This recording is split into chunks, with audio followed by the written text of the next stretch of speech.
जय द्वारकाधीश बधाईने केम छो मजामां ने। तो नवा व्लॉगमां तमारुं स्वागत छे। आज जो नवी रेसिपी लईने आव्या छीए आपणे छे ने आज बरेज करवानी छे। मीठी सेव कहेवाय अने पेला माणसो बरेज कहेता એટલે અત્યારે તો આપણે મીઠી સેવ કહી છી। તો નવી રેસિપી તમારી સાથે લઈ આવ્યા છીએ। તો હાલો હું કેવી રીતે બનાવું એ તમને આજે જણાવી દઈ।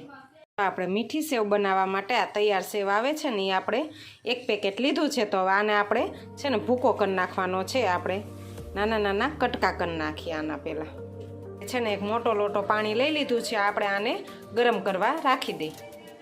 તો આપણે જો સરસ રીતે આવી રીતે સેવને ભાંગી લીધી છે। આપણે ભૂકો કરી લીધો છે। આવી રીતે રાખવાની છે એટલે આપણે છે ને શેકવામાં આસાની રહે। તો હાલો આપણે આને શેકી લઈ। ગરમ પાણી કરવા અહીં રાખી દીધું છે અને બાજુમાં આપણે 2 ચમચી મોટી ઘી લીધું છે। આપણે છે ને આમાં સેવ ઉમેરી દીધી છે ઘીમાં અને આને ધીમા તાપે આપણે શેકી લેવાની છે। જ્યાં લગીને આપણે આ સેવનો કલર છે ને બ્રાઉન ન થાય ને ત્યાં લગીને આપણે આ સેવને શેકવાની છે। અને ગેસની ફ્લેમ હાવ એટલે હાવ ધીમી રાખવાની છે ને તો સેવ તરત બળી જાય છે અને ધીમા તાપે જ આપણે શેકવાની છે।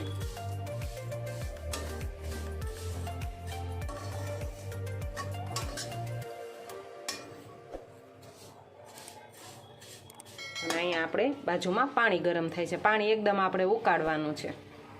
સેવમાં છે ને ગરમ પાણી જ નાખવાનું હોય એટલે આપણે સાઈડમાં મૂકી દીધું। આપણી સેવ શેકાય ને ત્યાં પાણી એ થઈ જાય। અને પહેલાંના માણસો છે ને આ બહુ ખાતા, અત્યારે તો માણસોને ચટપટું વધારે ભાવે છે, ગળ્યું ઓછું ભાવે છે। એટલે આપણે આ જૂનવાણી રીત કે મહેમાનની આવ્યા હોય ને તો શાક રોટલી અને એમ કે હાલો બરેજ કરી નાખી। પહેલાં બરેજ જ કહેતા, હવે આપણે મીઠી સેવ કહી છે।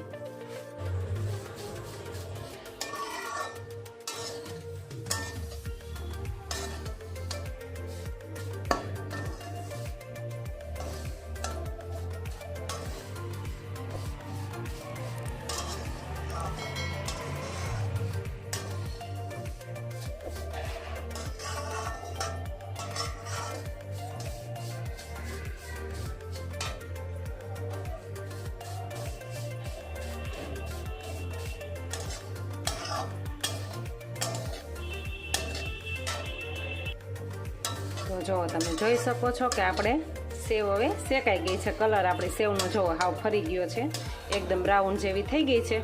અને હવે આપણે પાણી એ છે ને સરસ મજાનું આપણું ઉકળી ગયું છે એકદમ। હવે આપણે આ પાણી લઈ લેશું અને આને આમાં ઉમેરી દેશું।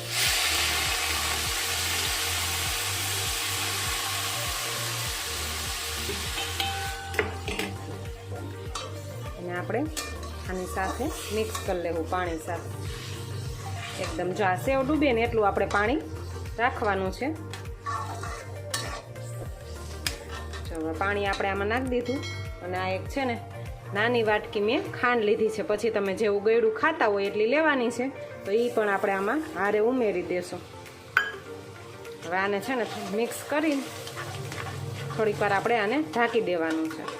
ચાલો જો આપણે 2 થી 3 મિનિટ થઈ ગઈ છે અને હવે આપણે આને ખોલી લઈ અને જોઈ લ્યો। તમે જોઈ શકો છો કે પાણી હવે ને જો થોડુંક શોષાઈ ગયું છે। હવે ગેસની ફ્લેમ આપણે છે ને થોડીક ફાસ્ટ કરીને આને આપણે કન્ટિન્યુ આવી રીતે હલાવી લઈ। પાણી જ્યાં લગીને બરે નહીં ને ત્યાં લગીને આપણે આને હલાવી લઈ। આપણે આ ઢાંકીને રાખી દઈ 2 થી 3 મિનિટ આપણે રાખવાનું છે। ચાલો હવે 2 થી 3 મિનિટ થઈ ગઈ છે અને હવે આપણે ખોલીને જોઈ લઈ। તો પાણી બધું છે ને શોષાઈ ગયું છે ને હવે આપણે આને ખોલી નાખ્યું છે ને હવે આપણે થોડીક વાર છે ને આમ સતત હલાવી લઈ એટલે આપણી સેવ તૈયાર। પાણી જ્યાં લગીને શોષાઈ ન જાય ને બધું અંદર ન વહી જાય ને ત્યાં લગીને આપણે હલાવવાનું છે।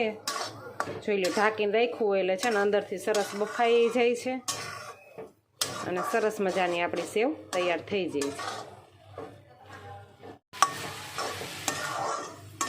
હાલો તો આપણી સેવ સરસ મજાની તૈયાર થઈ ગઈ છે। તો જો આપણી સરસ મજાની સેવ તૈયાર થઈ ગઈ છે। તો મીઠી સેવની રેસીપી તમારી સાથે શેર કરી દીધી છે અને આ રેસીપી તમને કેવી લાગી તે મને કોમેન્ટ કરીને જરૂર જણાવજો। મારી ચેનલમાં નવા હોય તો લાઈક કરજો, શેર કરજો અને સબસ્ક્રાઈબ કરી લેજો। જય શ્રી કૃષ્ણ, જય દ્વારકાધીશ બધાને।